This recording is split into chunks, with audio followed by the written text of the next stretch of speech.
Everyone, good morning. Welcome back to Parcham. I am Pooja. आज हम आपके लिए लेकर आए हैं काफ़ी सारी साइंस से रिलेटेड न्यूज़ को। तो आज हम इसरो के सबसे छोटे रॉकेट के बारे में हम बात करेंगे। स्टैटिक करंट जो है वो कैसे जनरेट होती है, थोड़ा सा डिस्कशन उसके बारे में भी किया जाएगा। हमको हमारे देश में लिथियम के डिपॉजिट्स मिले हैं, उस पर हम चर्चा करेंगे और काफ़ी कुछ नया आपको यहाँ पे सीखने को, जानने को मिलेगा। सो वीडियो को देखते जाइएगा। इस बार वीडियो के लास्ट में नहीं, वीडियो के बीच में आपको क्वेश्चन ऑफ द डे मिलेगा, जिसका आंसर आप हमें कमेंट सेक्शन में देंगे। ओके, सो स्टार्ट करते हैं आज का हम अपना सेशन 11 Feb 2023 करेंट अफेयर्स। और शुरुआत करते हैं आज के इंपॉर्टेंट डे के साथ। 11 फरवरी को हम मनाते हैं international day of women's and girls in science, क्योंकि हम बात करते हैं जेंडर इक्वलिटी की, हम बात करते हैं लिंग समानता की, कि वर्क प्लेस में जितनी महिलाएं हैं और उतने ही पुरुष होने चाहिए, मतलब पुरुषों और महिलाओं की संख्या बराबर होनी चाहिए। तो हम साइंस के फील्ड में भी ऐसा ही चाहते हैं कि वीमेंस और गर्ल्स जो हैं उनका एंगेजमेंट बढ़े। इसलिए यूनाइटेड नेशन जनरल असेंबली के द्वारा इस दिन की शुरुआत की गई थी, international day of women's and girls in science. और इस साल इसकी 8 नंबर की 8वां एडिशन है ये, 8 नंबर की असेंबली या कॉन्फ्रेंस होने वाली है। कहाँ पर होगी ये देखिए, ये conference United nation general assembly के हेडक्वार्टर में होगी। अब यूनाइटेड नेशन जनरल असेंबली का हेडक्वार्टर कहाँ है ये बात तो मुझे नहीं पता, इसलिए आप मुझे नॉलेज देने के लिए बताएंगे कि यूनाइटेड नेशन जनरल असेंबली का हेडक्वार्टर कहाँ है, जहां 8वें नंबर की असेंबली होने वाली है on women's and girls in science. तो पहला क्वेश्चन आपको आज का मिल चुका है कि यूनाइटेड नेशन जनरल असेंबली का हेडक्वार्टर कहाँ है। बेसिकली हमारा 2030 तक एजेंडा है, जो 17 नंबर का गोल है कि हर एक सेक्टर में जेंडर इक्वलिटी हो, इसलिए यहाँ पे 8वें नंबर की असेंबली हो रही है। अब यहाँ पे थीम अगर आप देखेंगे तो थीम है innovate, demonstrate, elevate, advance, sustain ideas bringing everyone forward for sustainable and equitable development. इतनी लंबी थीम है तो मुझे नहीं लगता कि थीम एग्जाम में पूछी जाएगी, लेकिन आप याद रखिएगा 8वें नंबर का ये आपका हम डे सेलिब्रेट कर रहे हैं। हर साल 11 फरवरी को हम international day of women and girls in science मनाते हैं। यूनाइटेड नेशन जनरल असेंबली के द्वारा इस दिन की शुरुआत की गई है। जब हम जेंडर इक्वलिटी की बात कर ही रहे हैं तो एक फोरम, एक मीटिंग भी तो होनी चाहिए। तो बिल्कुल देखिएगा, gender balance forum and the women in government forum to be held in Dubai. तो जेंडर बैलेंस फोरम और गवर्नमेंट जो होती हैं, जैसे कि एमपी होते हैं, एमएलए होते हैं, हमारे स्टेट के हेड्स होते हैं, है ना, नगर पालिका म्यूनसिपल्स के हेड होते हैं, तो हर कहीं आप देखेंगे गर्ल्स के लिए सीट रिजर्व होती है। तो हम चाहते हैं कि गवर्नमेंट में भी वीमेंस एम्पावरमेंट देखने को मिले। तो gender balance forum and women in government forum जो है वो हेल्ड हो रही है कहाँ पर, दुबई में। कब से कब होगी, तो 13 फरवरी से 15 फरवरी के बीच में ये आपकी फोरम ऑर्गेनाइज की जा रही है। वीमेन इन गवर्नमेंट फोरम जो है उसकी थीम होगी ready for leadership, shaping the agenda for the future. ये आपकी वीमेन गवर्नमेंट फोरम की थीम होगी। वहीं जेंडर बैलेंस फोरम की जो थीम रहेगी वो क्या है यहाँ पे, शेपिंग फ्यूचर गवर्नमेंट। ठीक है, ये दोनों बातें आपको याद रखनी है। अच्छा, एक इंपॉर्टेंट डे छूट गया था मेरे हाथ से, वो आज हम डिस्कस करते हैं कि 10 फरवरी को हम वर्ल्ड पल्सेस डे मनाते हैं। अब दालें बहुत ज़रूरी होती, मम्मी भी बचपन में बोलती थी कि दाल खाना चाहिए, प्रोटीन मिलता है ना। तो मैंने तो एकदम वो जो मूंग दाल होती है ना, उसको स्प्राउट करके खाना शुरू कर दिया था हेयर्स के ग्रोथ के लिए, कि मम्मी के कहने पर। तो दालें बड़ी ज़रूरी होती हैं और हमारी मम्मियों को तो बहुत पहले से पता था, लेकिन यूनाइटेड नेशन को, जनरल असेंबली को थोड़ा सा इस बारे में जानकारी होने में थोड़ा सा देर हो गई। तो 2013 में उनको जानकारी हुई कि पल्सेस में तो न्यूट्रिशन वैल्यू बहुत ज़्यादा होती है और पल्सेस की अपनी वैल्यू है। इस बात को उन्होंने 2013 में समझा, इसलिए 2016 में उन्होंने international year of pulses declare किया था। 2016 में 2016 में यूनाइटेड नेशन जनरल असेंबली ने क्या किया था, international year of pulses declare किया था। उसके बाद 2019 में इन्होंने डिसाइड करा कि हर साल हम 10 Feb को वर्ल्ड पल्सेस डे मनाएंगे। तो हर साल 10 फरवरी को वर्ल्ड पल्सेस डे सेलिब्रेट किया जाता है, क्योंकि जो पल्सेस होती हैं, दालें होती हैं, उनकी न्यूट्रिशनल वैल्यू क्या है, ये हमारे एनवायरनमेंट के लिए भी और सस्टेनेबल फूड प्रोडक्शन के लिए क्यों ज़रूरी है। इसलिए याद रखेंगे 10 फरवरी को वर्ल्ड पल्सेस डे मनाया जाता है। ठीक है, तो ये दोनों इंपॉर्टेंट डे आप याद रखिएगा। अब कुछ 2-4 पर्सन हैं वो न्यूज़ में हैं, पहले उनको देखते हैं, फिर बाकी सारी की बातें डिस्कस करेंगे। हम 2 नई वंदे भारत ट्रेन के बारे में डिस्कस करेंगे। ठीक है, तो सबसे पहले बात करते हैं, ये है राखी कपूर। ये कौन है, राखी कपूर है। इन्हें गोल्डन बुक अवार्ड 2022 दिया गया है। अब अच्छा, एक गोल्डन बुक अवार्ड जो है वो एशिया का सबसे बड़ा लिटरेचर की फील्ड में दिया जाने वाला अवार्ड माना जाता है, one of the prestigious award माना जाता है जो लिटरेचर की फील्ड में दिया जाता है, जो राइटर्स होते हैं, ऑथर्स होते हैं, बुक को लिखते हैं, उनको दिया जाता है। अब कई सारे लोगों को ये अवार्ड दिया गया, देखो ये पूरी लंबी पिक्चर आपको दिख रही होगी, इतने सारे लोगों को ये अवार्ड दिया गया है, जिसमें ये अश्लील ग्रोवर जी हैं, ठीक है, हमेशा न्यूज़ में अभी कुछ दिनों से बने हुए हैं। ये गोपाल दास जी हैं, आप लोगों ने इनको सुना होगा, मैंने सुना है, काफ़ी अच्छा बोलते हैं।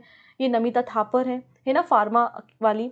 तो इन सभी लोगों की बुक्स को भी यहाँ पे गोल्डन बुक्स अवार्ड दिया गया है। अब इतने सारे लोगों के नाम याद नहीं कर सकते, तो कुछ इंपॉर्टेंट लोगों के नाम मैं आपको बता देती हूँ जो आप याद कर लीजिएगा। सबसे पहले है राखी कपूर।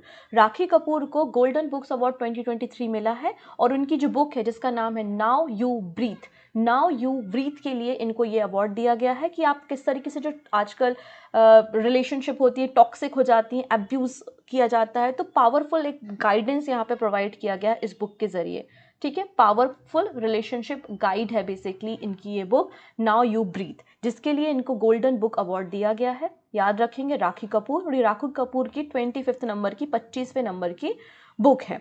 इसके अलावा अगर हम बात करते कुछ और पर्सन्स के बारे में, तो आप लोग ने शार्क टैंक सीजन 1 देखा होगा, अभी तो सीजन 2 चल रहा है। शार्क टैंक सीजन 1 में थे अश्लील ग्रोवर, और एक बार बार शब्द उपयोग करते थे दोगलापन, है ना, दोगलापन। तो दोगलापन नाम से इन्होंने पुस्तक ही लिख डाली, बस वही है, देखो अश्लील ग्रोवर दोगलापन, ठीक है। इनकी पुस्तक का नाम है, रस्किन बॉन्ड की पुस्तक है, बुक है how to live your life, how to live your life, अपनी लाइफ कैसे जीनी चाहिए। गौर गोपाल दास, इनकी बुक है energise your mind. J K Rowling fantastic beast, और नमिता थापर की बुक है the dolphin and the shark, ठीक है। तो ये जो सारी बुक्स हैं इनको भी गोल्डन ग्लोब अवार्ड मिला है। तो ये कुछ इंपॉर्टेंट पर्सन्स की जो मुझे बुक लगी, क्योंकि रस्किन बॉन्ड इंपॉर्टेंट है, गोपाल दास जी इंपॉर्टेंट हैं, अश्लील ग्रोवर जी पूरे साल न्यूज़ में थे, भारत पे वाले हैं ये, है ना। जेके रोलिंग की बुक इंपॉर्टेंट होती है, तो इंपॉर्टेंट लोगों की बुक मैंने लिख दी है, आप एक बार पढ़ लीजिएगा।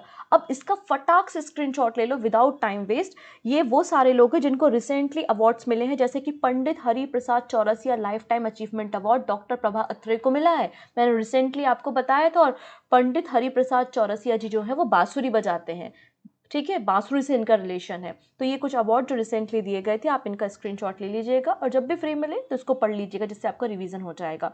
और इसमें ये वाला अवार्ड बड़ा इंपॉर्टेंट है, life time achievement honour in UK, हमारे former Indian prime minister Manmohan Singh ji को दिया गया था। चलिए अगली बात करते हैं, डॉक्टर ABK प्रसाद, इन्हें PCI excellence in journalism award 2022 के लिए चुना गया है। अच्छा, आप लोग ने राजा राम मोहन रॉय जी के बारे में सुना होगा, नहीं सुना है, नहीं जानते हैं, बायोग्राफी सीखना चाहते हैं, तो हमने अलग से वीडियो बनाया है, आप जाके देख लेना, ठीक है। तो राजा राम मोहन राय जो 19th सेंचुरी में एक रिफॉर्मर थे, जिन्होंने सती प्रथा के खिलाफ आवाज़ उठाई, सती प्रथा को बंद करवाने में इनका कॉन्ट्रीब्यूशन है। ब्रह्मो समाज के फाउंडर हैं, 1828 में इन्होंने ब्रह्मो समाज की स्थापना भी की थी। तो प्रेस काउंसिल ऑफ इंडिया के द्वारा राजा राम मोहन राय यहाँ पे जर्नलिज्म के सेक्टर में दिया जाने वाला एक अवार्ड है बेसिकली। तो यहाँ पे देखेंगे 2023 राजा राम मोहन राय नेशनल अवार्ड किसे दिया गया है, डॉक्टर ABK प्रसाद को दिया गया है, जो कि एक जर्नलिस्ट है, outstanding contribution in the field of journalism, ये अवार्ड दिया जाता है। और इनको ये अवार्ड किसने दिया है, तो PCI जो हमारा प्रेस काउंसिल ऑफ इंडिया है ना, उसके चेयरमैन है जस्टिस रंजना प्रकाश देसाई, उनके द्वारा ये अवार्ड डॉक्टर ABK प्रसाद को दिया गया है। ये है डॉक्टर ABK प्रसाद, ठीक है। ये आंध्र प्रदेश के ऑफिशियल लैंग्वेज कमीशन के चेयरमैन भी रहे 2004 से 2009 तक। अब प्रेस काउंसिल ऑफ इंडिया के बारे में हम बात कर लेते हैं कि स्टैच्यूटरी बॉडी मतलब किसी एक्ट के जरिए इसको बनाया गया है। वो कौन सा एक्ट है, तो प्रेस काउंसिल एक्ट ऑफ 1978 के अंदर इसको बनाया है, और 1966 में प्रेस काउंसिल ऑफ इंडिया का फॉर्मेशन हुआ था। और आपने चेयरमैन तो देख लिया, जस्टिस रंजना प्रकाश देसाई, और डॉक्टर ABK प्रसाद को PCI excellence in journalism award दिया गया है। ओके है, सारी पिक्चर क्लियर। अब एक और हम बात करते हैं, देखिएगा आप लोगों को सुप्रीम कोर्ट का तो पता ही होगा, आर्टिकल 124, नहीं पता है तो पढ़ लीजिएगा। हमारा जो सुप्रीम कोर्ट है उसमें जो मैक्सिमम जजेस की स्ट्रेंथ अभी प्रेजेंट में है वो 34 की है, मतलब 33 सुप्रीम कोर्ट के जजेस होंगे और एक आपका CJI chief justice of India होगा। तो हमने अपनी मैक्सिमम स्ट्रेंथ को यहाँ पर अचीव कर लिया है, मतलब 2 नए सुप्रीम कोर्ट के जजेस हमने रिसेंटली अपॉइंट किए हैं। कुछ दिन पहले मैंने आपको इन 5 जजेस के बारे में बताया था जिनको सुप्रीम कोर्ट का जज बनाया गया था, जिनमें सबसे इंपॉर्टेंट थे पंकज मित्तल, और रिसेंटली 2 और नए जजेस की अपॉइंटमेंट सुप्रीम कोर्ट में कर दी गई है एज अ सुप्रीम कोर्ट जज। और हमने मैक्सिमम स्ट्रेंथ अचीव कर ली है, मतलब टोटल नंबर ऑफ जजेस सुप्रीम कोर्ट में अब कितने हो गए हैं? 33 जजेस प्लस एक सीजेआई। ठीक है, अब वो दो व्यक्ति ये दिख रहे हैं आपको स्क्रीन में जिनको सुप्रीम कोर्ट का जज बनाया गया है। अब सुप्रीम कोर्ट का जज, हालांकि कोलेजियम सिस्टम होता है, कोलेजियम सिस्टम के रिकमेंडेशन के बाद सुप्रीम कोर्ट के जज बनाए जाते हैं, लेकिन हमारा आर्टिकल नंबर 124 कहता है कि प्रेसिडेंट जो है वो अपॉइंट करते हैं सुप्रीम कोर्ट के जज को, और 217 हमारे कॉन्स्टिट्यूशन का ये कहता है कि हाई कोर्ट के जजेस को अपॉइंट करने का अधिकार भी किसके पास होता है? राष्ट्रपति के पास होता है। तो इस तरीके से हमारे पास फुल स्ट्रेंथ हो गई है 34 जजेस की। अब दो नए जजेस जो रिसेंटली अपॉइंट हुए हैं वो हम देख लेते हैं। एक है जस्टिस राजेश बिंदल। जस्टिस राजेश बिंदल जो है वो chief justice of Allahabad high court के थे, इनको सुप्रीम कोर्ट का जज बना दिया गया है। और एक है अरविंद कुमार। अरविंद कुमार जी चीफ जस्टिस थे गुजरात हाई कोर्ट के, और इनको भी सुप्रीम कोर्ट का जज बना दिया गया। तो याद रखेंगे मैक्सिमम स्ट्रेंथ 34 है, और 34 का जो हमारा मैक्सिमम स्ट्रेंथ है वो हमने अचीव कर लिया है। अंत में एक और पर्सन के बारे में बात कर लेते हैं। एक्चुअली मैं इस न्यूज़ को स्किप कर रही थी, पर जैसे ही मैं थोड़ा सा नीचे गई और मैंने पढ़ना शुरू किया कि इन्हें 3 Oscar, 1 Emmy award, 8 Grammy award और 2 गोल्डन ग्लोब अवार्ड मिले हैं, तो फिर मैंने इन पर्सन को यहाँ पर इंक्लूड किया। ठीक है, ये है लीजेंडरी अमेरिकन पॉप कंपोजर जिनका नाम है बर्ट बचार्च। इनका निधन हो गया है। ठीक है, तो आपको याद रखना है कि बर्ट बचार्च का रिलेशन जो है वो एक पॉप कंपोजर सिंगर रहे हैं, अमेरिका से बिलोंग करते थे। इनको 3 ऑस्कर अवार्ड दिए गए हैं, 8 ग्रेमी अवार्ड हैं, 1 एमी अवार्ड है और 2 गोल्डन ग्लोब अवार्ड भी इनको मिल चुके हैं। ठीक है, चलो ये कुछ पर्सन थे। आइए अब हम बात करते हैं अपना साइंस एंड टेक और नेशनल न्यूज़ के ऊपर। ISRO launch its smallest rocket SSLV-D2। तो इसरो के द्वारा इसरो का सबसे छोटा रॉकेट SSLV-D2 को लॉन्च किया गया है। अब ये SSLV का फुल फॉर्म पूछेगा एग्जाम में, तो SSLV का मतलब है स्मॉल सैटेलाइट लॉन्चिंग व्हीकल। जैसे कि PSLV होता है ना, पोलर सैटेलाइट लॉन्चिंग व्हीकल, है ना, GSLV होता है जियो सिंक्रोनस सैटेलाइट लॉन्चिंग व्हीकल, वैसे SSLV क्या होता है? Small satellite launching vehicle. D2 क्यों बोला जा रहा है? क्योंकि इसका जो पहला वर्जन था, पहला जो डेवलपमेंट, D2 का मतलब है डेवलपमेंट 2। जो डेवलपमेंट 1 लॉन्च किया गया था वो 2022 में अगस्त में किया गया था, लेकिन वो कुछ रीजंस के बजट है वो फेल हो गया था, इसलिए इसको नाम दिया गया है SSLV-D2, मतलब small satellite launching vehicle development 2। और ये इसरो का सबसे छोटा रॉकेट है। ये इसरो का सबसे छोटा रॉकेट है। इसको recently Satish Dhawan space centre Sriharikota से लॉन्च किया गया है। ये जो सैटेलाइट है, ये रॉकेट जो है ये 3 सैटेलाइट को कैरी करके ले जाएगा। ये जो रॉकेट है इसमें कितने सैटेलाइट होंगे? 3 सैटेलाइट होंगे। एक हमारे इसरो का सैटेलाइट होगा, जिसका नाम है EOS-07। एक है जेनस 1 जो सैटेलाइट है वो अमेरिका का सैटेलाइट है, जो इसमें कैरी होके जा रहा है ऊपर। और एक है आज़ादी सेट 2 चेन्नई बेस्ड जो स्टार्टअप है, चेन्नई बेस्ड जो स्टार्टअप कंपनी है स्पेस किट्स, उनके द्वारा ये डिज़ाइन किया गया है आज़ादी सेट 2। तो ये 3 सैटेलाइट को लेकर ये जाएगा। ठीक है, 3 सैटेलाइट को ये कैरी करेगा, इसरो का स्मॉलेस्ट रॉकेट लॉन्चिंग व्हीकल। और ये कहाँ पे प्लेस करेगा तीनों रॉकेट को? 450 किलोमीटर हमारी अर्थ सरफेस से, जो हमारी ऑर्बिट है 450 किलोमीटर की ऊंचाई पे, उसको यहाँ पर प्लेस किया जाएगा। हमारा जो smallest satellite rocket launching vehicle है SSLV-D2, ये 500 kg तक के सैटेलाइट को ले जा सकता है और लो और अर्थ ऑर्बिट में इसको रख सकता है। तो लो अर्थ ऑर्बिट में 500 kg तक के सैटेलाइट को या पेलोड को कैरी करके ले जाने में सक्षम है SSLV-D2। आप देख सकते हैं 34 मीटर की लेंथ है, मतलब काफ़ी छोटा है ये। ठीक है, फिर इंडियन स्पेस रिसर्च ऑर्गेनाइजेशन हम सभी को पता है 1969 में इसका फॉर्मेशन हुआ था। मैंने विक्रम साराभाई जो कि स्पेस प्रोग्राम के फादर माने जाते हैं, इनकी मैंने एक सेपरेट बायोग्राफी बनाई है, आप जाके प्लेलिस्ट में देख लीजिएगा। वहाँ पे मैंने बताया था किस तरीके से स्पेस प्रोग्राम 1962 में शुरू हुआ था, फिर 1969 में इसरो का फॉर्मेशन हुआ था। हेडक्वार्टर बेंगलुरु में मिलेगा और अभी प्रेजेंट में एस सोमनाथ इसरो के चेयरमैन आपको मिल जाएंगे। ठीक है, चलिए अब बात करते हैं GSI के बारे में। GSI क्या होता है? जियोलॉजिकल सर्वे ऑफ इंडिया होता है। इसका हेड ऑफिस आपको कोलकाता में देखने को मिल जाएगा और रीजनल ऑफिसेस भी आपको इसके मिलेंगे। अभी हम देख लेते हैं वो। Geological survey of India find lithium and gold deposit. तो लिथियम और गोल्ड डिपॉजिट GSI को मिला है, और कितना मिला है? 59 लाख टन का, 59 लाख टन, 50 लाख जो है 59 लाख टन ऑफ लिथियम यहाँ पे डिपॉजिट मिला है। वो भी कहाँ पर? Reasi district of Jammu and Kashmir. For the first time in the country reserve of 59 lakh tonne of lithium found हुआ है। कहाँ पे? जम्मू एंड कश्मीर की रियासी डिस्ट्रिक्ट में। ठीक है। करंटली अभी हम जो लिथियम, निकल, कोबाल्ट इन सब चीज़ों को इंपोर्ट करते हैं, तो जब हमारे को ये नया डिपॉजिट्स मिले हैं जिससे हमारी डिपेंडेंसी जो इंपोर्ट पे है लिथियम, क्योंकि लिथियम आयन की ज़रूरत होती है बैटरी बनाने में, तो हमारी वो डिपेंडेंसी यहाँ पे कम हो जाएगी। अब हमको हो सकता है आने वाले समय में हम एक्सपोर्ट कर पाएँ। अभी तो फिलहाल हम लिथियम, निकल और कोबाल्ट को क्या करते हैं, इम्पोर्ट करते हैं। This discovery will reduce India's dependence on lithium from other country. अब यहाँ पे ये जो 51 मिनरल ब्लॉक मिले हैं जिसमें लिथियम और गोल्ड है, इसको सबमिट कर दिया गया है स्टेट गवर्नमेंट को during the 62 central geological programming board meeting. ठीक है, इतनी चीज़ें। अब 51 मिनरल ब्लॉक में लिथियम और गोल्ड के अलावा आप देखेंगे पोटास भी है, मॉलिब्डेनम भी है और दूसरे बेस मेटल भी हैं। अभी हमारे देश में अगर हम देखते हैं तो 11 अलग अलग स्टेट्स हैं जहाँ पे हमको इस प्रकार के मिनरल्स मिलते हैं, जिनमें से जम्मू कश्मीर, आंध्र प्रदेश, छत्तीसगढ़, गुजरात, झारखंड, कर्नाटका एटसेट्रा है। ठीक है। अब लिथियम बात करते हैं तो लिथियम का सिंबल होता है Li। आप लोग ने सुना होगा, है ना, पढ़ी होगी आपने पीरियोडिक टेबल, है ना, हीलियम, लिथियम, सोडियम, पोटेशियम, इस तरीके से आप लोग ने पढ़ा होगा। तो लिथियम का जो नंबर होता है वो 3 होता है और मास जो है वो 6.9 होता है, ये इसका मास है। ये एक सॉफ्ट मटेरियल होता है और सिल्वर वाइट मेटल होता है, साथ ही साथ एक एल्कली और रेयर मेटल होता है। इसका उपयोग हम रिचार्जेबल बैटरी के कंपोनेंट बनाने में, लिथियम आयन बैटरी हम बोलते हैं ना, मोबाइल फ़ोन में होती है, लैपटॉप्स में होती है, उसके लिए हमें लिथियम की ज़रूरत होती है। ठीक है। इसके अलावा कंट्री विथ लार्जेस्ट रिजर्व, जिसके पास लिथियम के सबसे ज़्यादा रिजर्व्स हैं, वो है चाइना, फिर है ऑस्ट्रेलिया और फिर है अर्जेंटीना। और भारत में भी अब 59 लाख टन का डिपॉजिट हमको मिल चुका है, तो हो सकता है आने वाले भविष्य में हमें इम्पोर्ट ना करना पड़े लिथियम।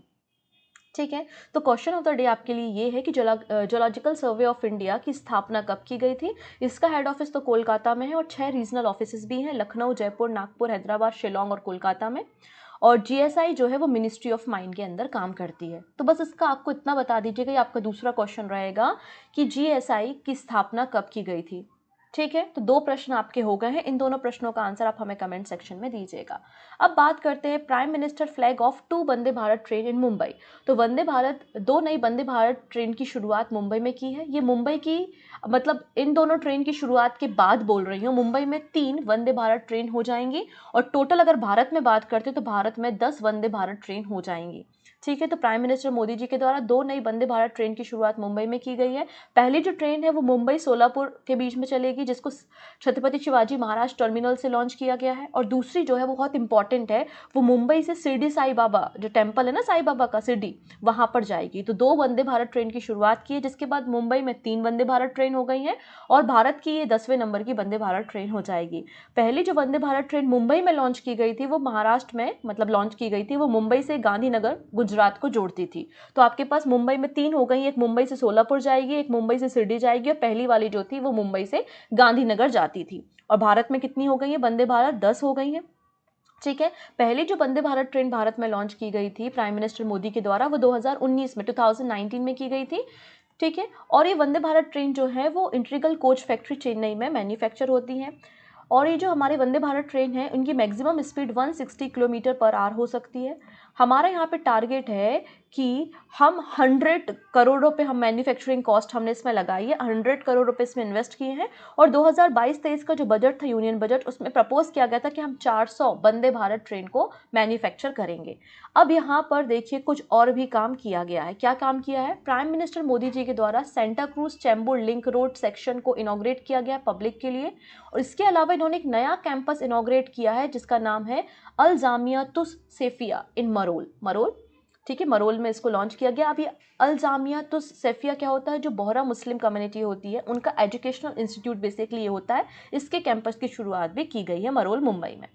नेक्स्ट है India's accreditation system ranked 5th globally. Bharat को यहाँ पे देखिएगा, जो हम बिल्डिंग कंस्ट्रक्शन होती हैं या कंस्ट्रक्शन होता है, इंफ्रास्ट्रक्चर बनता है, उसकी क्वालिटी क्या है, उस क्वालिटी के हिसाब से यहाँ पर रैंकिंग की जाती है। तो इंडियाज़ एक्रेडिटेशन सिस्टम में भारत की रैंकिंग किस नंबर पे आई है? तो आप देख सकते हैं भारत की रैंकिंग यहाँ पे 5वें नंबर पे है। फर्स्ट नंबर पे आपको जर्मनी की रैंकिंग देखने को मिल जाएगी। So according to the recent global quality infrastructure index, तो GQII का मतलब क्या है? ग्लोबल क्वालिटी इंफ्रास्ट्रक्चर इंडेक्स में भारत की ranking all over the world 5वें नंबर पे की है। इसमें 184 कंट्रीज़ में यहाँ पे जो basis of the quality infrastructure यहाँ पे रैंकिंग की गई और भारत की रैंकिंग 5वें नंबर पे है। ठीक है। अगली अगर बात करते हैं इंडिया की ओवरऑल क्वालिटी इंफ्रास्ट्रक्चर सिस्टम में जो रैंकिंग है वो टॉप 10 में है। अगर हम BIS के बारे में बात करते हैं तो BIS के अकॉर्डिंगली भारत की रैंकिंग 9वें नंबर पे है क्वालिटी इंफ्रास्ट्रक्चर के मामले में। ठीक है, तो इस बात को भी आपको याद रखना है। नेक्स्ट है union rural development and Panchayati Raj minister कौन है? गिरिराज सिंह इनॉग्रेट्स मिशन अंत्योदय सर्वे 2022-23। तो केंद्रीय ग्रामीण विकास एवं पंचायती राज मंत्री गिरिराज सिंह जी ने नई दिल्ली में मिशन अंत्योदय सर्वे 2022-23 की शुरुआत की है। बेसिकली मिशन अंत्योदय सर्वे है क्या? अल्टीमेट प्राइम मिनिस्टर मोदी का गोल है कि हमारे देश में गरीबी जीरो हो जाए। ठीक है, तो अब जो हमारी अलग अलग ग्राम पंचायतें होती हैं उनमें अलग अलग स्कीम रन होती हैं, तो वो स्कीम प्रॉपरली एग्जीक्यूट हुई है या नहीं, इस स्कीम अगर एग्जीक्यूट हुई तो लोगों का क्या फीडबैक है, क्या उनको बेनिफिट हुआ है। तो जितनी भी हमारी ग्राम पंचायत है, जिसमें यहाँ पे बताया गया है कि लगभग 2,69,253 2,69,253 ग्राम पंचायतों में ये सर्वे कंडक्ट कराया जाएगा। ये जो सर्वे है 2017-18 से कंडक्ट कराया जा रहा है रूरल इकोनॉमी को और भी ज़्यादा बूस्ट करने के लिए। तो development of rural development has been conducted the mission Antyodaya survey across all gram panchayat in the country since 2017-18। तो जितनी भी ग्राम पंचायत है उसमें ये सर्वे कराया जाता है और 13 रीजनल लैंग्वेजेस में ये सर्वे कंडक्ट कराया जाता है, जिसमें पूरा 183 जो इंडिकेटर्स होते हैं कि नालियाँ हैं कि नहीं, साफ सफाई हो रही है, घर है, पानी है, एटसेट्रा। तो ऐसे 183 इंडिकेटर पे 216 क्वेश्चंस यहाँ पे बनाए जाते हैं और उन क्वेश्चंस के आधार पे सर्वे कंडक्ट किया जाता है। चलिए, अब आइस का एक नया फॉर्म, बर्फ होती है ना, आइस का एक नया फॉर्म यहाँ पे खोजा गया है, साइंटिस्ट ने तैयार किया है, उसी के ऊपर चर्चा हो रही है। Medium density amorphous ice. ठीक है, medium density amorphous ice which was seen in the news recently was created in the container filled with which material. तो समाचारों में देखी गई मध्यम घनत्व वाली अक्रिस्टलीय बर्फ किस सामग्री से भरे एक पात्र में बनाई गई। तो ये सामग्री आप दिख रही है, ये यहाँ पे आपको कुछ बॉल्स दिख रही है। ये जो बॉल्स है ना, बेसिकली ये स्टेनलेस स्टील की बॉल है और इस बॉल में मतलब इस कंटेनर में ये बॉल डाली गई और यहाँ पे जो भी उन्होंने केमिकल कंपोजिशन लिया होगा और जो टेम्परेचर है वो -200 डिग्री सेल्सियस पे मेंटेन करते हुए नई फॉर्म ऑफ आइस को डिस्कवर किया है साइंटिस्ट ने, जिसको बोला नाम दिया गया है क्या? Medium density amorphous ice. ठीक है, और इससे अलग अलग जो प्रॉपर्टी और भी होती है वाटर की, उनको समझने में मदद मिलेगी, तो आपको इसको याद रखना है। नेक्स्ट है world first super magnet for testing in nuclear plant developed. तो यहाँ पे पहला सुपर मैग्नेट तैयार किया गया है और ये सुपर मैग्नेट किसने तैयार किया है? टोकामेक एनर्जी। और टोकामेक एनर्जी जो है वो यूके की एक बॉडी है। ठीक है ना, तो world first super magnet for testing in nuclear plant develop. तो न्यूक्लियर प्लांट में टेस्टिंग करने के लिए वर्ल्ड की सबसे पावरफुल सुपर मैग्नेट को तैयार किया है और इस सुपर मैग्नेट जो है वो यूके की टोकामेक एनर्जी ने तैयार की है। इससे क्या होगा, जो मैग्नेटिक फील्ड बहुत ज़्यादा जनरेट हो जाती है ना जब आप न्यूक्लियर पावर प्लांट में इलेक्ट्रिसिटी को प्रोड्यूस करते हैं, तो इसमें इसकी मदद से आप बहुत अधिक मात्रा में मैग्नेटिक फील्ड जनरेट कर सकते हो। ऐसा बताया जा रहा है कि जो टोकामेक ने इस मैग्नेट को डेवलप किया है ना, हमारे कोर में जो मैग्नेटिक फील्ड है उसके कंपैरिजन में कई मिलियंस टाइम स्ट्रॉन्गर इस टोकामेक एनर्जी ने जो मैग्नेट तैयार किया सुपर मैग्नेट, उसकी मैग्नेटिक फील्ड होगी। ठीक है ना, तो जब आप न्यूक्लियर रिएक्शन कराते हो तो उसमें जो प्लाज्मा क्रिएट होता है स्ट्रॉन्गर, तो उसके फ्यूजन, न्यूक्लियर फ्यूजन की प्रोसेस में ये मदद करेगा। ठीक है, तो Tokamak Energy announce that the demo 4 magnet का नाम क्या है? Demo 4 magnet has a magnetic field strength that is nearly 1,000,000 times stronger than the earth magnetic field. Earth की मैग्नेटिक फील्ड की तुलना में कई हजार गुना ज़्यादा जो है वो डेमो 4 की मैग्नेटिक फील्ड है। Making is capable of confining and controlling the extremely hot plasma created during the nuclear fusion process. ठीक है, क्योंकि टोकामेक एनर्जी का अल्टीमेट गोल है कि 2030 तक हम चाहते हैं कि हम यहाँ पर जो इलेक्ट्रिसिटी बना सकें पूरी तरीके से और पहला कमर्शियल फ्यूजन एनर्जी हम तैयार कर सकें। यूके लंदन कैपिटल मिल जाएगी, पाउंड स्टर्लिंग करेंसी है और ऋषि सुनक जो है वो प्राइम मिनिस्टर है। अब अंत में 2-3 छोटी छोटी सी न्यूज़ है वो हम देख लेते हैं और फिर अपने रिवीजन क्वेश्चंस को देखते हैं। Bajaj finance launch insurance mall. तो इंश्योरेंस मॉल की शुरुआत किसने की है? बजाज फाइनेंस ने की है। अब इसमें क्या होगा, बेसिकली कस्टमर को ईजी बाय एक्सपीरियंस देने के लिए इसको लॉन्च किया गया है। 100% डिजिटल होगा, बहुत सारे प्रोडक्ट होंगे, हर प्रकार का इंश्योरेंस कवरेज होगा, गाड़ी के लिए चाहिए, हेल्थ के लिए चाहिए, ट्रैफिक के मतलब आपका जो ट्रैवलिंग इंश्योरेंस चाहिए, कोई भी इंश्योरेंस। तो एक मॉल होता है ना, मॉल में सारी चीज़ें होती है, कुछ भी पिक कर लो अपने बजट में जो आ रहा है। तो लोगों के बजट के हिसाब से बजट फ्रेंडली यहाँ पे प्रीमियम तैयार किया जा रहा है। 100% डिजिटल प्रोसेस होगी और इसको ही नाम दिया गया है इंश्योरेंस मॉल। किसने लॉन्च किया है? बजाज फाइनेंस ने इसको लॉन्च किया है। अब देखिएगा, कल आप लोगों ने न्यूज़ में देखा होगा कि प्राइम मिनिस्टर मोदी जी लखनऊ गए हैं, Uttar Pradesh. So prime minister Narendra Modi inaugurate the 3-day long Uttar Pradesh global investor summit 2023 in Lucknow. तो Uttar Pradesh global investor summit 2023 की शुरुआत हो चुकी है लखनऊ में, 3 दिन तक चलेगा। प्राइम मिनिस्टर मोदी ने इसको लॉन्च किया है। अगली बात करते हैं IISc मतलब इंडियन इंस्टीट्यूट ऑफ साइंस और सैमसंग सेमीकंडक्टर इंडिया रिसर्च ने MOU साइन किया है to promote research and development in the field of on chip electrostatic discharge protection. तो यहाँ पे एक थोड़ा सा बड़ा बड़ा सा हो जाएगा ना, तो दिक्कत नहीं है। देखो, बचपन में स्केल आप लोगों ने लिया होगा, स्केल लेते थे हम, सर पे रगड़ते थे स्केल को, और फिर छोटे छोटे जो कागज होते थे उनको चिपकाने का काम करते थे। किया है वो? अच्छा, वो नहीं किया तो बलून्स होते थे, बलून्स, उनको सर पे रगड़ते थे और दीवार पे चिपकाते थे, वो चिपक जाते थे। ऐसा क्यों? क्योंकि स्टैटिक चार्ज क्रिएट हो जाता है। तो जब कोई डिवाइस होता है उसमें जब इलेक्ट्रिसिटी प्रोड्यूस होती है तो कुछ अनवांटेड करंट भी प्रोड्यूस होता है, जिसको आप इलेक्ट्रोस्टैटिक डिस्चार्ज कहते हो। और ये इलेक्ट्रोस्टैटिक डिस्चार्ज वो अच्छा नहीं होता है हमारे इक्विपमेंट्स के लिए। तो उनके प्रोटेक्शन की ये टेक्नोलॉजी है जिस पे ये चर्चा हो रही थी। समझ आई कुछ कुछ चीज़ें? ठीक है ना। अनवांटेड करंट जो जनरेट हो रहा है उसको ही आप इलेक्ट्रोस्टैटिक डिस्चार्ज बोल रहे हो। तो IISc और सैमसंग सेमीकंडक्टर इंडिया रिसर्च ने मिलकर हाथ मिला लिए हैं और वो रिसर्च और डेवलपमेंट करेंगे कि किस तरीके से हमारे जो चिप्स होती हैं उनमें हम ESD प्रोटेक्शन प्रोवाइड कर सकते हैं। डन। अगली बात करते हैं, ये रोहित शर्मा जी हैं, क्रिकेटर हैं, शर्मा जी के बेटे हैं ये, और हमारे इंडियन टीम के कप्तान भी हैं। और ये एकमात्र इंडियन बैटर बन गए हैं जिन्होंने ODI, T20 इंटरनेशनल और टेस्ट में क्या बनाया है? 100 बनाया है, सेंचुरी बनाई है। So Rohit Sharma become the first Indian captain, पहले इंडियन कैप्टन बन गए हैं to score a century in all 3 format in the games. तीनों फॉर्मेट समझ में आए? ODI होता है, T20 होता है और आपका टेस्ट मैच होते हैं। तो तीनों में एज अ कैप्टन इन्होंने सेंचुरी बनाई और ऐसा करने वाले पहले इंडियन कैप्टन बन गए हैं। ओके है। तो आई थिंक सारी पिक्चर, सारी कहानियां मैंने समझाने की कोशिश की हैं, आपको कुछ बातें समझ में आई भी होंगी। तो हम बात करते हैं रिवीजन क्वेश्चन के बारे में। विश्व भारती यूनिवर्सिटी को यूनेस्को ने कहा है कि ये पहली वर्ल्ड की लिविंग हेरिटेज यूनिवर्सिटी होगी। तो विश्व भारती यूनिवर्सिटी कब सेटअप की गई थी? तो रविन्द्रनाथ टैगोर जी ने इसको 1921 में सेटअप किया था, 1921। Option B is the right answer. Golden book award for the book now you breathe के लिए किसे दिया गया है? तो आंसर हो जाएगा राखी कपूर, आज ही हमने डिस्कस किया। Option B is the right answer. Next है, which state government has launch 108 number clinic. Number clinic 108 कहाँ पे लॉन्च की गई? तो नॉर्मल जो इलनेस होती है, कफ होती है, उसके ट्रीटमेंट के लिए नंबर क्लिनिक जो है वो बेंगलुरु कर्नाटका में लॉन्च हुई है। Option D. नेक्स्ट है, वर्ल्ड का पहला super magnet for testing in the nuclear fusion plant develop by the Tokamak Energy. तो ये टोकामेक एनर्जी कहाँ की कंपनी है? तो आंसर हो जाएगा UK। तो याद रखेंगे, पहला सुपर मैग्नेट डेमो 4 तैयार किया है इस कंपनी ने, टोकामेक एनर्जी ने। Option C is the right answer.